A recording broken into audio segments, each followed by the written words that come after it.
I was saying earlier, she's been a specialist mental health promotion officer. She's devoted her entire life to mental health, to prevention and to working in communities, suicide prevention, and she has now going to devote the rest of her life post-retirement to her own social enterprise, voluntary charity organisation called Resilio. And Mary, she can talk a little bit about that. But my reason for inviting Mary here today is because whilst Catherine created Hopeful Minds, Mary found it and brought it here to Northern Ireland. So we're so grateful, and we want her to tell us her story, her journey so far in terms of how she's managed to bring the programme, deliver it, train people to date. Good morning, everybody. And can everyone hear me okay if I don't stand behind that? Because I always think that's a barrier straight away. So I like talking with people instead of talking at people.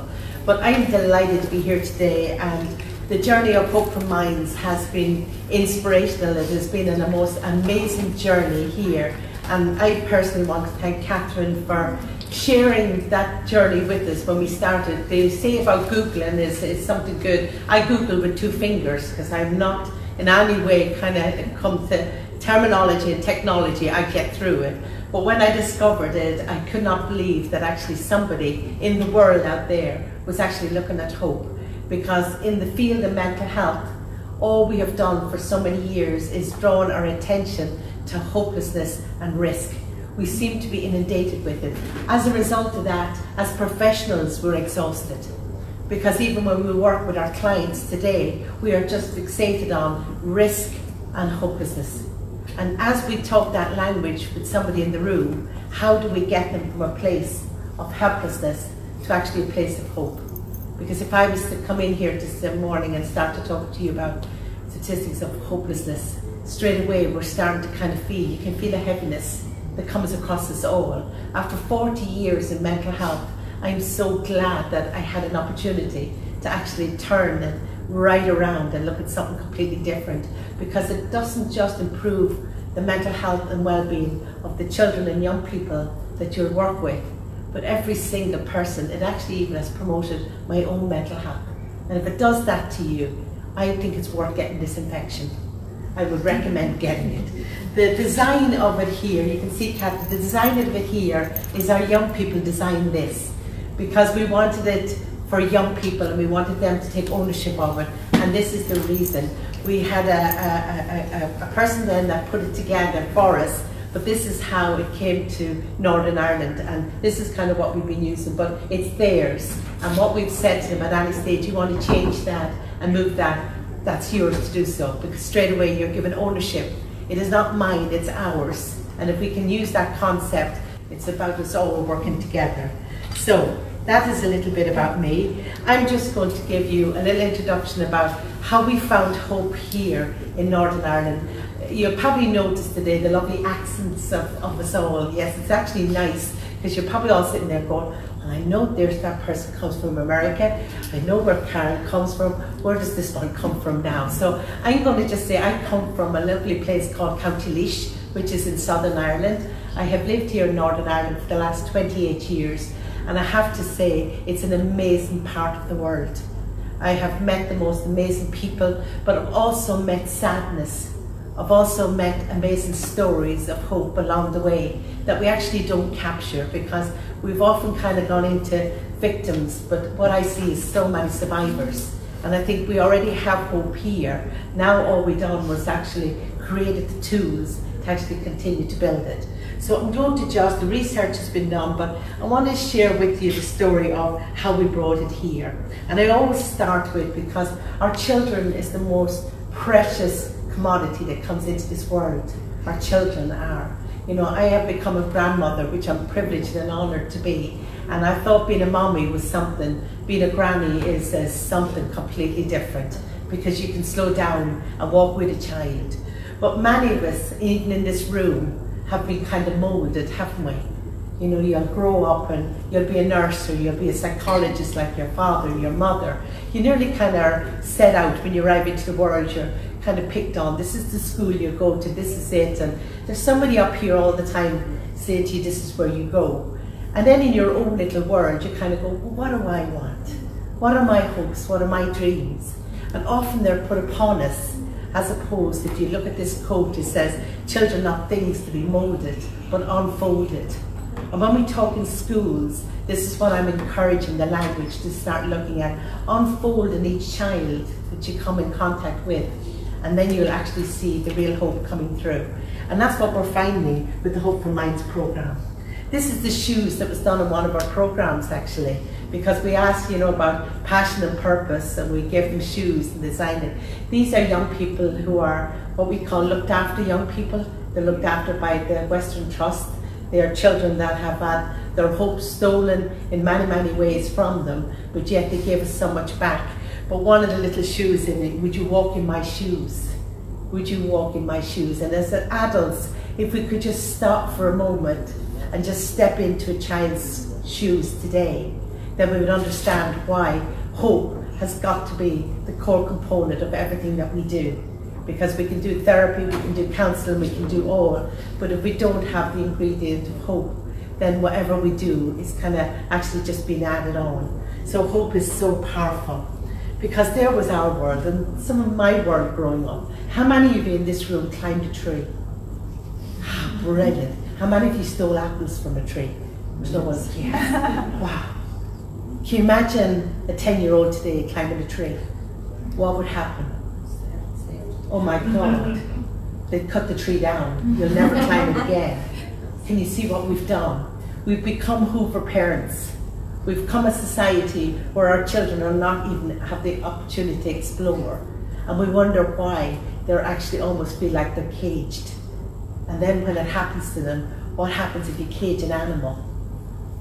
You can see in the zoo, they actually become almost still after a wee while, and they just conform to society. And we do not want that for our next generation. We want our next generation to have the creativity, the imagination, and the hope to create new stuff in their lives. We don't want the same old, same old. Because the world today for our children is different. The world today for our children is out there. It's so massive, it's so big. Children often don't get the opportunity to actually stop and pause in the present moment. Because social media, or as somebody said to me, anti-social media. Other than kind of certain of what most of us, we need the human contact. Because that's the way we're born. We're born to be wired, to be connected. And yet, slowly, slowly, how many of us would send an email to our colleague instead of just saying, hello, how are you? And sticking our head through the door. That's why I just was loved to see last night people connecting here, talking and sharing and listening. Because that was where hope was actually growing last night, without us even knowing. Our hope story began, and Catherine, it's amazing how you connect with people through an amazing story, an amazing journey. I have been blessed with good health most of my life, and 3 years ago I was diagnosed with a very serious heart condition. They tell me it could stop at any time, so I keep having conversations with it every day and going, keep pumping for another little while. But when you are faced with an adversity in your life, you actually feel the real sense of hopelessness. And I don't know whether anybody has ever gone through a scan. And you know when you go into the tunnel in a scan, everything in your life stops and pauses. And you're in there, you're only in there for 5-6 minutes, but it feels like a lifetime. And you can hear little noises, and all of a sudden, you're just feeling so vulnerable and so fragile, and you're feeling so scared. And I'm glad I had that experience, because actually when I started to think about it when I was coming out of this journey, and I'm thinking, wow, many of our children today feel that they're in that drum all the time. What's it like for them? And how then can we change it? And when I was off sick, the amount of people that send me the text, I hope you're all right, hope you're okay. How many of you have said to another colleague today, I hope you're okay, hope you're all right? We use the word hope, we throw it out there, but we never really think of what we mean when we actually send it out, because it has just become a word. But for me, it was actually the most powerful medicine that I could get, because every time I got it, it gave me a little bit more strength. And then I thought, I wonder, could you Google it, and could you find, if this is so important, could you teach it? And I discovered Catherine by accident. It was totally by accident, and so privileged and humbled and honoured to be part of the journey. And when she emailed me back, and all she wrote, and I still have her email, she said, go take it and grow hope in Ireland. And that's what she said. And I had all these lesson plans. I had no clue what to do with them. So I downloaded the whole lot of them. And 3 daughters and 2 of their friends arrived over one Friday evening, and I said, go on and put all that into packs for me, because I said, and they were reading and they were going, God, this is good stuff. I could get this. Oh, I noticed this. And they were telling me, from the young people, that this was something that they could understand. So I invited, and it's amazing that a cup of tea, and maybe before I put that up, I invited a couple of people and said to them, I have this resource. I don't want to just throw it out there. And it's not about me coming in and training you. It's about me creating a space so we can learn together, share our experiences, and then look to see how we could deliver to others. 14 people arrived. Well, we had a list of mile-long arrived. Now I have to say at this stage, we had no money. We have actually no money. So the community have been inspirational in saying, let's break down the walls, let's do this together. So 14 people came on the journey. We went on a 2 days training course. And again, it wasn't even training, it was like facilitating the learning. I call it experiential learning because what we do is in the morning, we actually take people through the theory and the concept and what you have to do and the understanding why we're trying to do it. But also what we do then is in the afternoon, we pair people up. You should get some people who are really confident and comfortable at delivering training. Others will go, I'd like to do it, but I need someone to take care of me to do it. And we said anybody can deliver this. This is not for teachers or academic or professionals. This is for anybody. And opening that up has meant that we've had parents come on board. We've had classroom assistants come on board. We had one classroom assistant said, I always wanted to be a teacher, but they told me I was no good. And her class that day when we done the evaluation, they were going, but Miss, you would be the most amazing teacher of hope. Why don't you do it? Now she's teaching hope in her school and she is an amazing facilitator at delivering it. So what are you doing to other people? You're instilling a hope in them naturally through the resource that we're delivering. So they have an opportunity on day 2 then. So each of the sessions are delivered back. But the way it's done is you have to come up with a really innovative icebreaker because you have to make this that's fun. Learning has got to be fun.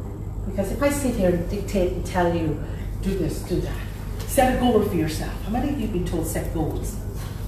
How many of you set them New Year's Eve? The 12th of February, they usually say it's gone, you know? I still have my size 8 dress in my wardrobe for the last 15 years. Every year I set a goal, it's going to happen, it's going to happen. The reality is, how realistic am I about setting something like that? We need support, we need to do it in the language that we understand. And we need to motivate ourselves to actually do it. Because what Catherine has highlighted, hopelessness and helplessness are the 2 major predictors of suicide. Hopelessness and helplessness. And when we do risk assessment, that's what we're looking for. So if we looked at the other concept though, and to draw a strength of hope, how are we building that resilience for that person? So it is worth investing in. So when people deliver it back to us, they are actually delivering it. We invite you to become 12 and 13-year-olds. So you're sitting in a room when you get a chance and you see teachers and parents bring the child back out in themselves at 12 and 13 and then they deliver it back so you can understand what it would be like to receive that in a class or to receive that in a space where you can actually learn. And that's what we've been doing across Northern Ireland. But before I did it, they always tell me I'm not an academic person. You know, when I listen to epidemiology and studies, I'm fascinated. I don't understand them, but I am fascinated because I'm so glad we have people who are the academic world. But when I started out this and I worked for the Western Trust, the one thing they would say to me is, you have no evidence to back any of this up. And I was keep thinking, well, how do you get the evidence? You know, how did anybody ever get something to get evidence? I couldn't understand that, but we can't invest in it because you've no evidence. And it was like a vicious circle. And I thought, well, I wonder if I asked people, would that be enough evidence? So I set out on a journey one day. And the day that I'd done it was a community development day. And it was in a very, very, very highly deprived area in the city in Derry. And a lot of deprivation, a lot of poverty. but they had a community fun day, so you had to dress up in your 60s outfit and you had a fancy dress day, and we set off to ask people what they believed hope was. And this is what we discovered. And the one I wanted to draw you towards is this one here, because it's the one that really struck me so much. Hope is when someone puts their arm around you when you're ready to let go. There was a young 20-year-old that was there that day, and he told us of his story of planning to take his own life. And he'd gone down to the river. Hey, come on son, let's hold on to something here. We've got to get a bit of hope. And he says he's never forgotten it. And the other little one is, hope is me. And this was the little girl that was running around with the pigtails, and she went, I said, gosh, hope is you, tell me what you mean by it. And she says, that's my name. My mommy called me Hope, because she wanted me so much.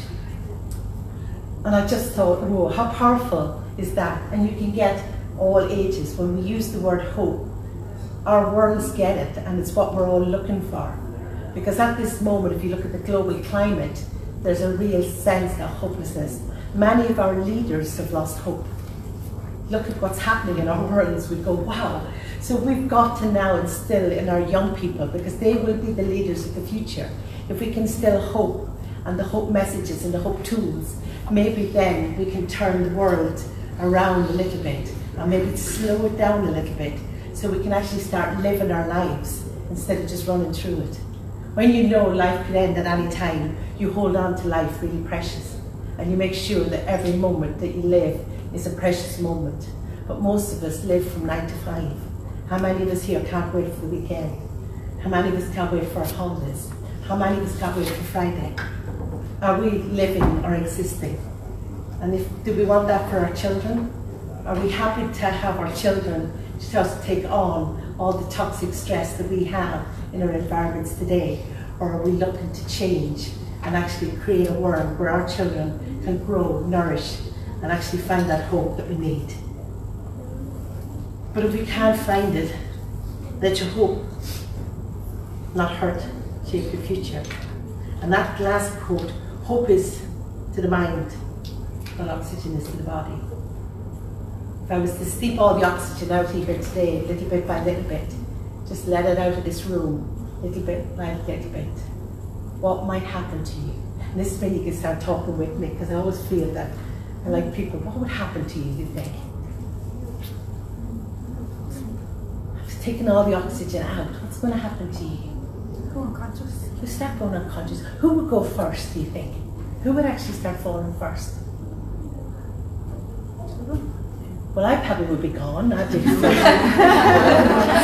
But there'll be some here that maybe have a chest condition, maybe asthma, maybe high blood pressure, low blood pressure, maybe some other physical problems. So there'll be some people here that actually will feel the symptoms first, and then slowly, but eventually we will all feel it, because we'll have lost it and we can't survive without oxygen. If you take the same concept of hope, it's actually exactly the same way. When we start taking hope out of a society, our most fragile will start to go first. Our children that have experienced trauma aware, understanding that every person, every one of us have a story, have a journey. Maybe some of our trauma is a little bit more difficult or challenging than others. But anybody that will have experienced trauma, their sense of hopelessness will start to erode away first. So that's why, as Catherine highlighted, this isn't for just them, this is for everybody. Because we shouldn't be putting people and labeling them and say, we'll give this to you and we'll give that to you. Hope for Minds is a program universal for everybody. And that's the way we want it, so that the children that are vulnerable in the class can step up, and the children that are strong will help to bring them up. Because that's what we found when we started connecting them. And I'll share a little letter that was written by one of the girls that actually said, I had lost everything until I came on the Hope for Minds project. I actually had attempted, I wanted to take my own life because I had nothing to live for. I hadn't made any friends. I couldn't actually even make friends in the class. And my mother had said to her, go on the program, and she wrote us the most beautiful letter of saying, Hope program should be for every single child, because it's helped me in my life. So that's how important it is for us all. I'm not going to labour too much on it because Dr. Kirby has kind of highlighted, but goal-directed thinking is very powerful, because if I don't have something to look forward to and work towards, what have I got if I don't have? Now, goal-directed thinking isn't about receiving your academic world and receiving your A-levels and your GCSEs and all the rest. Goal-directed thinking for some of our children is being able to get dressed and walk into school in the morning. Goal-directed thinking for some children is being able to make a friend. Goal-directed thinking for some children is just trying to connect with their mom again because they've fallen out with her that morning. Goal-directed thinking can be so different to so many of us in this room. When we're done with the facilitators, they got it for themselves. My goal-directed thinking is to go home and connect with my child. Can you see the difference? The other thing is pathway. If I don't kind of figure out how I'm going to get there, how am I going to get there? Like even when we were arriving here yesterday, we had an idea where the place was, but we still had to kind of Google Maps and say where we're going. And there's different routes you can get there, and that's okay too. But that's important to know that we can have that resource and skill, that there is a pathway. And the other one is agency. And agency is so powerful on the Hopeful Minds, because agency is more than just who you got and there's so-and-so over there. It's actually connecting with who you got. And we encourage children to write letters. We had one little girl that wrote a letter to her granny, and what she had written was, I want to be a nurse. Will you be my hope mentor? And the granny, when she came to the graduation, the tears would fill up because she says, I can't believe my little granddaughter has written me a letter. Because letters are very powerful, a great way of connecting. Because what we want to do is start connecting people together again, to actually look at who can support each other. There was one child that said to me, we talked about the lifeline number, and there was one little fella said to me, you know, you've given me out that lifeline number today, but my mother always told me don't talk to strangers, and you're giving me a number of a stranger. And I thought it was really interesting, because what he said was right. He was right in what he said. So how do I connect him with one young person who wanted to play for Man United, and when he came on the programme, his teacher was saying, you know, they don't know whether he'll really stay in the class, because he's one of these wee boys that will sit for 5 minutes and he's gone again. He's just got so much energy. And when we started to work with him, when we started to look at some of his kind of hopes and dreams and look at what he was passionate about, he talked and he sat for 10 minutes talking about Man United, the players, where he would go, who he would play. I've never seen a youngster to be so engrossed in compassion, but passionate about his vision, what it was. And when we started to introduce the hope tools, we were going, wow, okay, tell me about that now. Tell me what that's going to look like. I want to see you, and I want you to imagine you are playing for Man United. What number are you going to have on? What position are you going to play? What's it going to be like? Because we do know if we can visualize a goal, the chances of it coming through is a lot actually more effective. There's research to back that up, that we can visualize something, we can actually follow it through. But what we noticed was he never went to PE, because he says, why would you want to go there? He never actually done maths because he hated it. He says, stupid subjects. Wow. So when we started to work with him in the Hopeful Minds and getting him to kind of look at, wow, there was his goal, his pathway, he was going to need PE. So when you started to talk, and it's not about saying you should go to PE, what you turn that around and say, would PE help you to get to your goal? What's the difference? Would PE help you? Why would it help you? I don't know, you tell me. Because what do you need to play? You need to be fit. You need to do this. You need to know how to work as a team. You need to know. And he was going, so I should go to PE. I said, you tell me. And it's lovely when you have these conversations, and it's almost like a solution-focused approach to it. And then it came to agency. Whoa, who's going to help you? There's no one. Nobody. I was going, wow. How about we connect you with your PE teacher? And we actually write him a letter, and we'll do it together. We'll write a letter to your PE teacher and tell him you want to play for Man United. Okay? You want to play for Man United, and he's going to help you to do it. And it was lovely, the letter he wrote, and it was like literally a couple of words. It wasn't a big lot. You're going to help me to play for Man United. And this was it. So we actually connected them.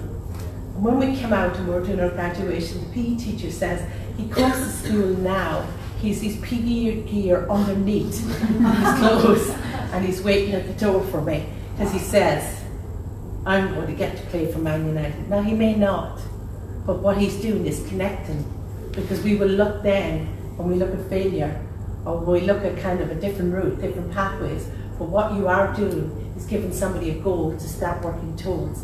And that is so important, because if the sense of hopelessness comes in, I lose all that. Sense of hope I'm directed towards, and it gives me a belief to carry on. How powerful can that be? Because they're just simplistic, in a simplistic term, when you're talking about hope. How many of us have climbed a mountain here? If you were really to set off on some big mountain today, you would actually have to do a little bit of work before you got there, wouldn't you? You'd have to look at the pathway, how are you going to climb it up? You're going to have to look, do I need a guide? Who do I need in my corner? Who's going to help me? And what the nicest thing of this is, your agency is not always the person in front of you. The agency could subtly be behind you, beside you, guiding you on your way to reaching your goal. And it's a very simplistic way to explain it. I always put this guy up, because I think it's a very powerful one. Superman, most of us know him, don't we? And we knew his films, we knew everything about him. But when sadly one tragic day, one tragic accident happens, and he then was dependent on every human being in his life for every single function, even feeding to breathing. But he made a lovely quote: you can either watch life from the sideline, or you can actively participate, or we can let self-doubt and feelings of inadequacy prevent us from realizing our potential, or embrace the fact that when we turn our attention away from ourselves, our potential is limitless. And I think it's so powerful when we start looking at hope. There's what we do. We have the first community charter in the Western Trust, where we have a community that has written their own mental health charter. In the charter is Hopeful Minds. It's part of it, so the whole community is embraced in it. We know what we have in our community. We have a community that knows more about children than sometimes the parents do. They know more about the children than the schools will do. They'll know the landscape of what's going on. So if we engage with our community, you're actually building strengths to actually build it even more. We have partnership, and the most powerful one is breaking down walls and building bridges, because that's what we have to do. Many of the parents I spoke to about facilitating training said, no, I couldn't go into school to deliver training because I'm not good enough. I couldn't go into school and deliver with a teacher because teachers are very clever. And it was so interesting, because straight away, can you see what has happened? Their story has come in, and their sense of hopelessness have prevented them from even having conversations with teachers about their children. So by engaging parents to come alongside teachers, to bring in skills to teach children, it will actually build confidence and self-esteem. We have one mom, a beautiful mom, Mandy, and she's given me permission to say it's okay to share today with you. But Mandy lost her daughter to suicide, and when we done a presentation one day in Drumrock College, she came up afterwards and said, I'd love to be involved in some of this, but I couldn't do any of that. And I was interested, because I thought, how about you come on the journey with us? Let's take you through it, and let's see. She is now a master trainer. She's now training trainers, and she is inspirational. And she does it in memory of her daughter. And she says, if ever hope came to me to build my future, that my daughter will walk alongside me in the concept of hope, then it is worth going through it.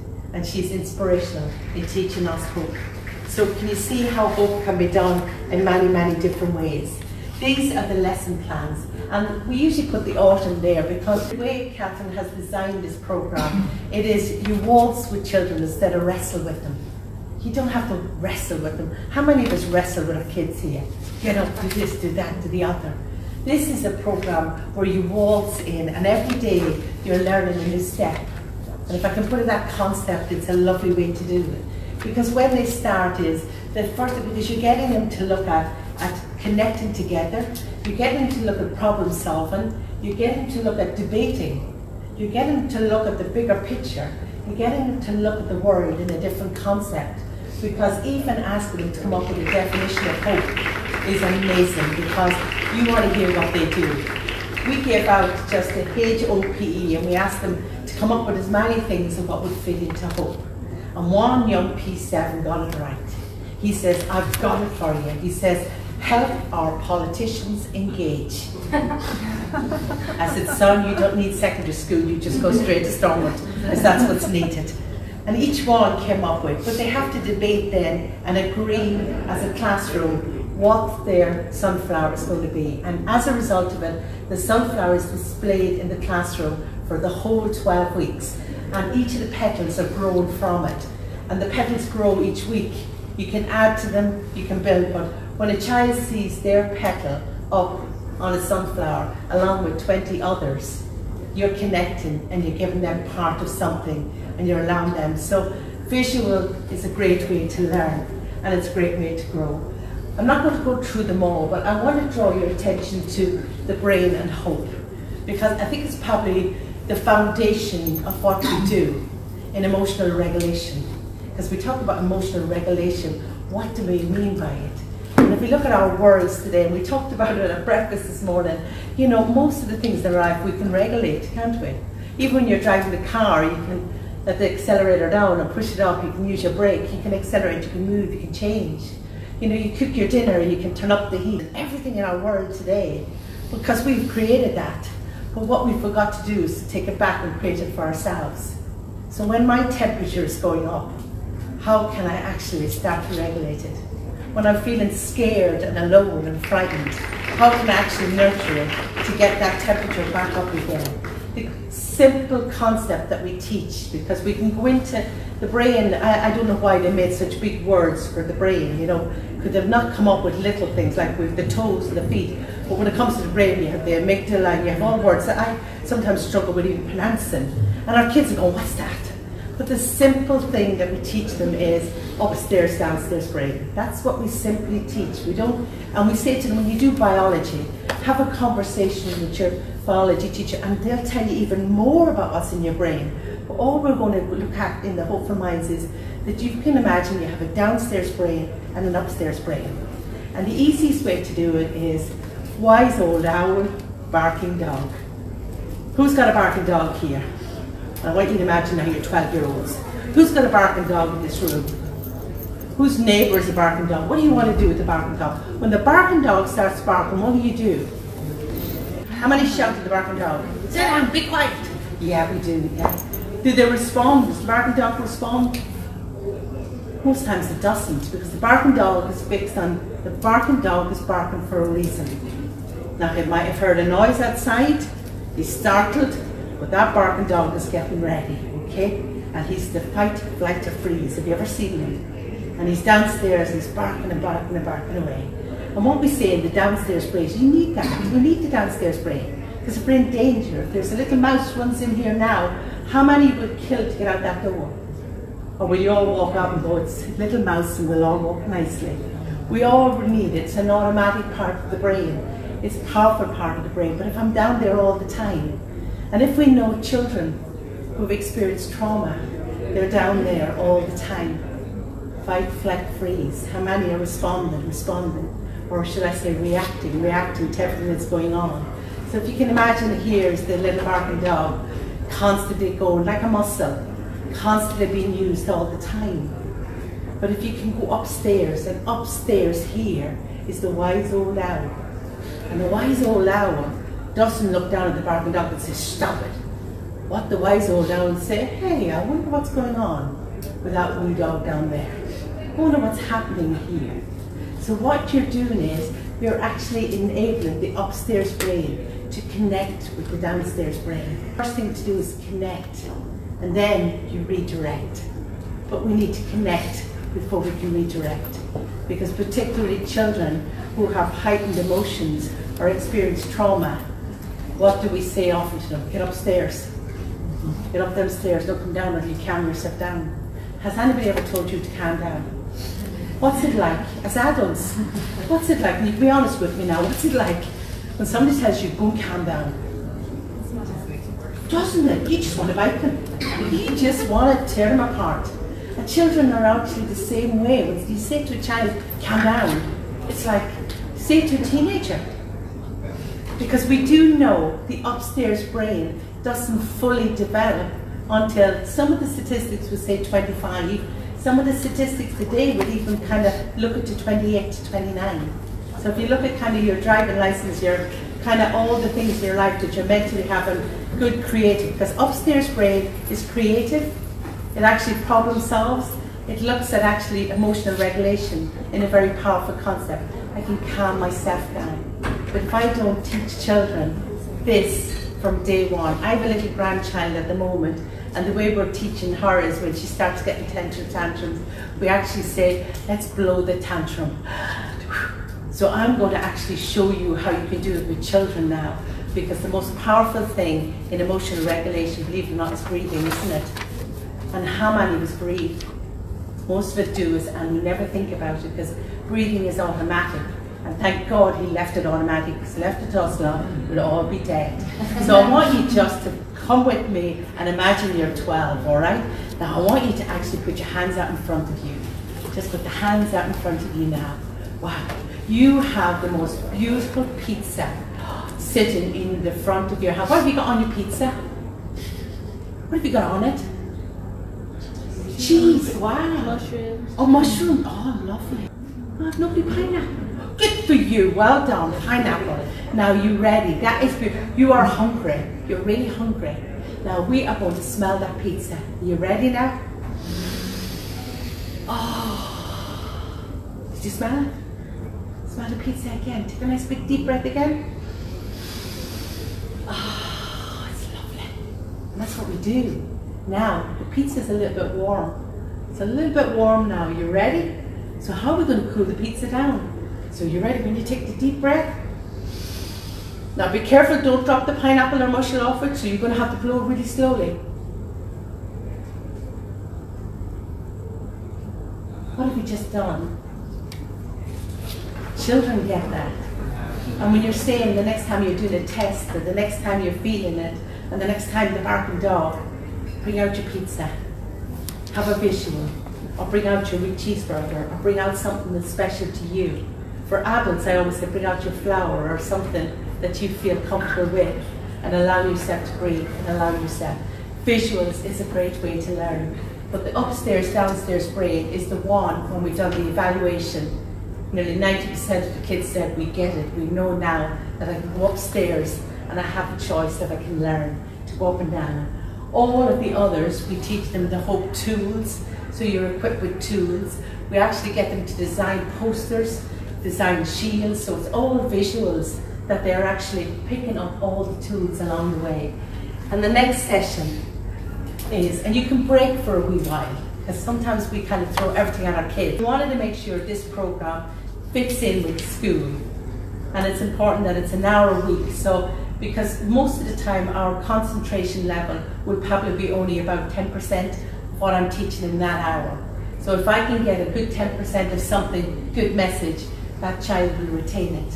Because if I throw it all in a one, and that's what we do with programs, we actually run them all in and we do it over a whole day, and we know that doesn't work. But I want to just draw your attention to the two ones that Catherine alluded to when we started to do the Hope Minds here. We added in failure, because many of our children struggled with failure. And that was one that we learned to actually say we need to talk about failure. And we do it in all different ways. We create obstacles. We get them to come up with different things that we know they're going to fail. We give them a chance to experience failure. And it is so powerful, because what we say then, failure is never about you, but it's the way that you did it. Goals, pathway, agency. So you're actually getting them to look at failure in a very positive way and a different way of looking at it. I am not a failure. The way you did it failed. It's a completely different concept. Because most people that I work with in mental health services who've experienced depression and anxiety, they've held the failure. I failed my 11 plus. I failed my exam. I failed in a relationship. And they've all held on to it. So can you see how the whole program is all interlinked? There's the 2-day training. We all get certificates and we all celebrate it, and we have a most fantastic time when we do the training. When children do the program, they have a graduation ceremony. Every child has a grad, and I know Nigel will allude to some of that, but every child, because we have children, when their parents come in and see them in the graduation gowns, they are overwhelmed in the concept of, here's my little 12 or 13-year-old in a graduation gown.